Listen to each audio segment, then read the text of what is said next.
तो पिछली बार मैंने अपने बिजनेस को और बड़ा कर लिया था और अब मैंने काफी सारी कार्स को रिस्टोर करके उन्हें बेचना शुरू कर दिया था, लेकिन पप्पू मैकेनिक ने जो मेरी कार्स रिस्टोर करके दी थी वो सारी की सारी फॉल्टी निकली और सारे कस्टमर मेरे पीछे पड़ गए थे और मेरे बिजनेस का पूरी तरीके से दिवालिया निकल गया था। और अब आगे तो अब बस मैं बैठे बैठे ये सोच रहा था कि अब किया तो किया क्या जाए। मैंने जहां से शुरुआत की थी मैं फिर से वहीं पे पहुंच गया था। मेरा बिजनेस जो मैंने इतनी मेहनत से खड़ा किया था वो सब बर्बाद हो गया था। जो लाखों रुपए मैंने कमाए थे वो मुझे लोगों को वापस करने पड़े। ऊपर से लोगों ने मुझे बहुत बुरी तरीके से पीटा, मुझे सड़कों में नंगा दौड़ाया और ये सारे काम के पीछे शामिल था सिर्फ एक ही आदमी, पप्पू मैकेनिक। उसी की वजह से सारा के सारा घपला हुआ। मेरे अंदर बदले की आग जल रही थी। मैं किसी भी तरह उससे बदला लेके उसे बर्बाद करना चाहता था और फिर मेरे दिमाग में उसकी पुंगी बजाने का प्लान आता है। तो मैं फौरन अपने घर से निकलता हूँ, तुरंत अपनी ऑल्टो की तरफ भागता हूँ और फटक से अपनी गाड़ी में बैठ के उसे स्टार्ट करके मैं सिटी की तरफ निकल पड़ता हूँ। अब सिटी में पहुंचने के बाद मुझे मेरे एक दोस्त से मिलना था, क्योंकि उसी के साथ मिलकर मैं पप्पू मैकेनिक की बर्बादी का प्लान रचने वाला था। और मेरा दोस्त कोई मामूली दोस्त नहीं था, ये इस एरिया का खबरी था और उसे इस एरिया के बारे में हर एक चीज बताती थी। और फाइनली आधा घंटा ड्राइव करने के बाद मुझे मेरा दोस्त मिल जाता है जो बस स्टॉप पे बस का इंतजार कर रहा था। मैं उसके पास जाके अपनी गाड़ी पार्क कर देता हूँ और उससे पूछता हूँ कि भाई बता कौन सी इन्फॉर्मेशन है जो तुम्हें पप्पू मैकेनिक के बारे में पता चली है। तो वो मुझे बोलने लगता है, देख भाई पक्की खबर है, पप्पू मैकेनिक ने अपने किसी स्पेशल कस्टमर के लिए कुछ नई स्पोर्ट्स कार को इंपोर्ट करवाया है और आज उनकी डिलीवरी है। जहाँ तक मुझे पता है 1:30 बजे कट्टुपक्कम हाईवे पे वो कार्स का डिलीवरी ट्रक गुजरेगा। और जैसे ही मैंने ये बात सुनी मैं समझ गया था कि उससे कैसे बदला लेने का है। मैंने तुरंत अपने दोस्त को बोला कि हाँ भाई गाड़ी में बैठ जा। वो तुरंत गाड़ी में बैठा और हम दोनों फिर निकल पड़े सीधा कट्टुपक्कम हाईवे की तरफ। हाईवे लगभग 2 घंटे की दूरी पे था, लेकिन गाड़ी में तो 12:30 बज रहे थे तो हमारे पास सिर्फ 1 घंटा था। मैंने अपने ऑल्टो को फुल रफ्तार से भगाया और उसकी ओवर स्पीडिंग करते हुए किसी तरह मैं लगभग 1 घंटे के अंदर पहुंच ही गया कट्टुपक्कम हाईवे की तरफ। वहां पे पहुंचने के बाद अब हम दोनों इंतजार कर रहे थे कि कब ट्रक आए और कब हम अपना प्लान झपटे। काफी देर तक इंतजार करने के बाद भी ट्रक नहीं आया। हम लोग ये सोच रहे थे कि साला कहीं हमारे हाथ से ट्रक निकल तो नहीं गया, पर मेरा दोस्त बोलता है कि मुझे थोड़ा और इंतजार कर ले, ट्रक जरूर आएगा करके। 1:30 भी बज गए थे, लेकिन फाइनली थोड़ी और देर वेट करने के बाद 1:45 पे हमें दिखाई देता है थोड़ी दूर एक ट्रक। वो एक बड़ा सा हेवी ड्यूटी ट्रक था और हमें समझ में आ गया कि भाई यही वो ट्रक है। और जब वो नजदीक आया तो उसके अंदर हमें लग्जरी कार्स भी दिख गए, तो समझ में आ गया कि यही पप्पू मैकेनिक वाला ट्रक है। और जैसे ही वो ट्रक हमारे पास से गुजरा मैंने अपनी गाड़ी को स्टार्ट किया और फौरन उसकी चेसिंग करना शुरू कर दिया और अब मैंने उस ट्रक का पीछा करना शुरू कर दिया था। हमारा प्लान बेसिकली ये था कि इस ट्रक को अभी हाईजैक करना है, उसके बाद सोचेंगे इसका करना क्या है। तो मैंने तुरंत अपनी ऑल्टो की फुल स्पीड बढ़ा दी और बिल्कुल ट्रक के साइड में चलने लग गया। मैंने ट्रक के साथ सेम स्पीड मेंटेन कर दी थी। अब बस इसे किसी तरह रोकना था। मेरा दोस्त मुझे बोलता है कि भाई इसे ठोक मारने से कुछ नहीं होगा, ठोकने से नहीं रुकने वाला, तो तू एक काम कर इसके आगे गाड़ी लगा दे तभी ये रुक जाएगा। कितना भी बड़े ट्रक को सामने अगर गाड़ी आ जाए तो उसे रुकना ही पड़ता है। मैं अपनी दोस्त की बात मानते हुए अपनी गाड़ी को फुल एक्सेलरेट कर देता हूँ और ट्रक से मैं अपनी गाड़ी को ओवरटेक करके गाड़ी को तुरंत ट्रक के सामने खड़ा कर देता हूँ। ये देख के ट्रक वाला पैनिक में आ जाता है और ब्रेक मार देता है और ट्रक वाले को अब रुकना ही पड़ता है। वो ट्रक वाला मुझे गाली देना शुरू कर देता है, लेकिन इससे पहले मैं अपनी गाड़ी से बाहर निकलता हूँ तुरंत अपने हाथ में एक गन निकाल देता हूँ। अब मैं किसी बेकसूर को मारता तो नहीं था, लेकिन मैंने बस उस गन दिखाई और जैसे उसने गन देखी वो डर गया बेचारा। और जैसे मैंने उसे बोला कि गाड़ी से बाहर निकल जाए तो वो फटक से गाड़ी से बाहर निकल गया और भागने लग गया। और फाइनली अभी लग्जरी कार से भरा हुआ ट्रक मेरा हो गया था, लेकिन ये सारी की सारी गाड़ियां मेरे कोई मतलब की नहीं थी, क्योंकि मुझे बदला लेना था पप्पू मैकेनिक से। मेरे दिमाग में एक बहुत ज्यादा शातिर प्लान चल रहा था। मैं तुरंत ट्रक के पास जाता हूँ, मेरा दोस्त ऑल्टो में बैठ गया था और मैं ट्रक में, और फिर हम वो सारी गाड़ियां वो ट्रक को लेके वहां से निकल पड़ते हैं। मेरा दोस्त ट्रक के आगे चल रहा था और मैं उसके पीछे पीछे। वैसे ये ट्रक वो बहुत ज्यादा हेवी ड्यूटी था तो उसको चलाने में मुझे थोड़ी दिक्कत हो रही थी, पर थोड़ी देर चलाने के बाद इस ट्रक के ऊपर मेरा हाथ बैठ गया था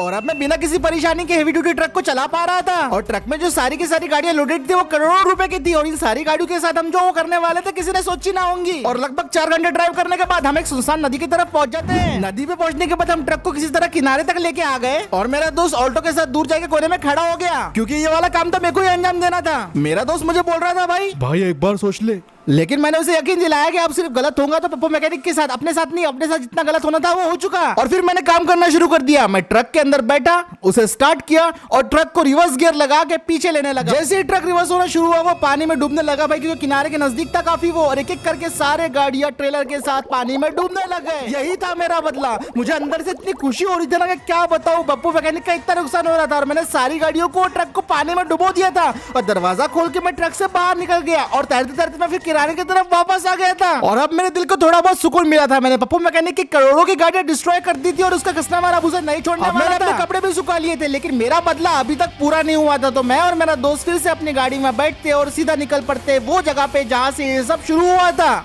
अब रात के लगभग 12 बज रहे थे और हम लोग सिटी में आ गए थे अपने आखिरी प्लान को अंजाम देने के लिए, क्योंकि जो हम करने वाले थे उसको दिन दहाड़े करना इम्पॉसिबल था। तो यही बेस्ट टाइम था ये काम को अंजाम देने के लिए। और फाइनली हम थोड़ी देर के बाद पहुंच जाते हैं पप्पू मैकेनिक की वर्कशॉप में। मेरे खबरी दोस्त ने मुझे बताया कि पप्पू मैकेनिक किसी काम से गाँव गया है और वो सिटी में अवेलेबल नहीं है और यही सही टाइम था उसकी वर्कशॉप पे हमला करने के लिए। फिर मैं अपने एक दूसरे हैकर दोस्त को फोन लगाता हूँ और उसे पप्पू मैकेनिक की वर्कशॉप का दरवाजा हैक करने के लिए बोलता हूँ और बस 5 मिनट के अंदर मेरा वो हैकर दोस्त पप्पू मैकेनिक की वर्कशॉप का दरवाजे को हैक कर देता है और उसके बाद वो दरवाजा ओपन होना शुरू हो जाता है और जैसे दरवाजा ओपन होता है हम तुरंत अपनी गाड़ी को लेते हैं और पप्पू मैकेनिक की वर्कशॉप में एंटर हो जाते हैं। और यहाँ पे आने का हमारा सिर्फ एक ही मकसद था, इस वर्कशॉप की तबाही। जिसने मेरी तबाही करी मैं उसकी तबाही कर डालूंगा। तो मैं तुरंत अपनी गाड़ी से उतरता हूँ और मेरे हाथ में था एक पेट्रोल का पूरा भरा हुआ डब्बा।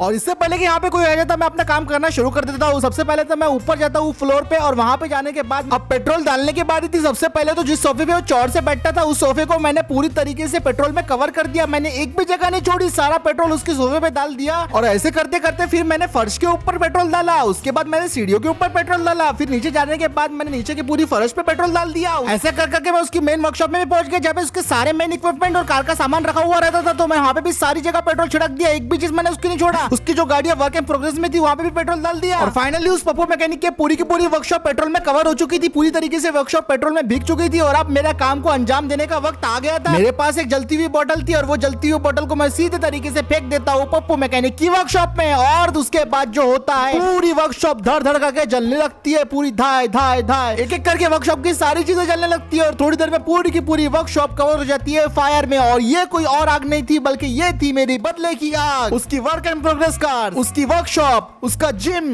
हर एक चीज अब जल चुकी थी। अब तो आग भाई वर्कशॉप के बाहर भी आने लग गई थी और बहुत ज्यादा बढ़ गई थी। और अब हमें यहाँ से निकलना चाहिए था क्योंकि आग पूरी बाहर फैल चुकी थी। और इससे पहले कि फायर ब्रिगेड या पुलिस यहाँ पे पहुंचती हमें अपनी गाड़ी को स्टार्ट करते और वहां से निकल जाते। और अब भाई साहब हम अपना बदला पूरा करके फाइनली वापस आ गए थे। अब मुझे काफी ज्यादा सुकून मिल रहा था, जो उसने मेरे साथ किया था उसका उसे पूरा बदला मिल गया था। और अब मैं भी सोच रहा था कि भाई उसे भी भुगतना पड़ेगा जो मेरे साथ हुआ था। और फिर ये सब होने के बाद मैं अपने दोस्त को घर पे ड्रॉप कर देता हूँ और फिर मैं भी अपने घर के लिए निकल जाता हूँ। और 2:30 बजे के आसपास मैं भी अपने घर की तरफ पहुंच जाता हूँ। घर पहुंचने के बाद सबसे पहले तो ऑल्टो को गैरेज में पार्क कर देता हूँ और घर के अंदर चले जाता हूँ। बहुत ज्यादा भूख लग रही थी मुझे और जोरों की नींद भी आ रही थी, तो मैं थोड़ा सा खाना रोटी चावल खा के अपने बेड पे सोने के लिए चले जाता हूँ। और अब मुझे कल का इंतजार था जब बेनी को पता चलेगा कि उसके साथ क्या क्या हुआ, उसके तो पैरे तले जमीन खिसक जाएंगी। तो मैं कल का बहुत बेसब्री से इंतजार कर रहा था। अब दूसरे दिन सुबह कोई मेरी जोर जोर से दरवाजे की बेल बजा रहा था जिसकी वजह से मेरी नींद टूट जाती है। और मैं बोलता हूँ यार सुबह सुबह कौन आ गया यार, कल रात को ऑलरेडी लेट सोया था मैं और सुबह सुबह इसने बेल बजा के दिमाग खराब कर दिया। मैं तुरंत अपनी जगह से उठता हूँ, दरवाजा खोलता हूँ, दरवाजे के जैसे ही बाहर जाता हूँ तो मैं थोड़ा सा शॉक हो जाता हूँ क्योंकि यहाँ पे आया था साला पप्पू मैकेनिक मेरे घर पे। अब मुझे लगा भाई इसको सब पता चल गया है कि सारे जो कल मैंने कांड किया है। और मुझे लगा अभी साला पुलिस वुलिस लेके आएंगे, थोड़े दंगे वगैरह तमाशे वगैरह करेंगे। लेकिन उसने जो बोला वो सुन के मेरे होश उड़ गए। अरे भाई मेरे को माफ कर दे, मेरे वजह से तेरे को बहुत कुछ सहना पड़ा। मुझे अभी हाल ही में पता चला कि भाई तेरी जो गाड़ियां मैंने रिस्टोर करके दिया था वो सारी की सारी फॉल्टी निकली। असल में मैंने कुछ नए वर्कर को हायर किया था जिन लोगों ने गड़बड़ी कर दी गाड़ियों में। अब जो लॉस हो गया उसका तो मैं कुछ नहीं कर सकता भाई, लेकिन मैंने बाहर से तेरे लिए कुछ 6 लग्जरी कार्स को इंपोर्ट करवाया है। उनकी डिलीवरी भी कल शायद हो ही गई होंगी मेरी वर्कशॉप में। अब तू उनको बेचना और उससे पैसे कमाना और बाकी फिर आगे चलते रहेगा तेरा बिजनेस। और ये सुन के मुझे मालूम पड़ता है कि कल जो मैंने कार्स को डिस्ट्रॉय की थी वो तो पप्पू मैकेनिक ने मेरे लिए इंपोर्ट करवाई थी। क्यों भाई क्या हुआ, करोड़ों की गाड़ियां है, खुश नहीं हुआ कि तू भाई?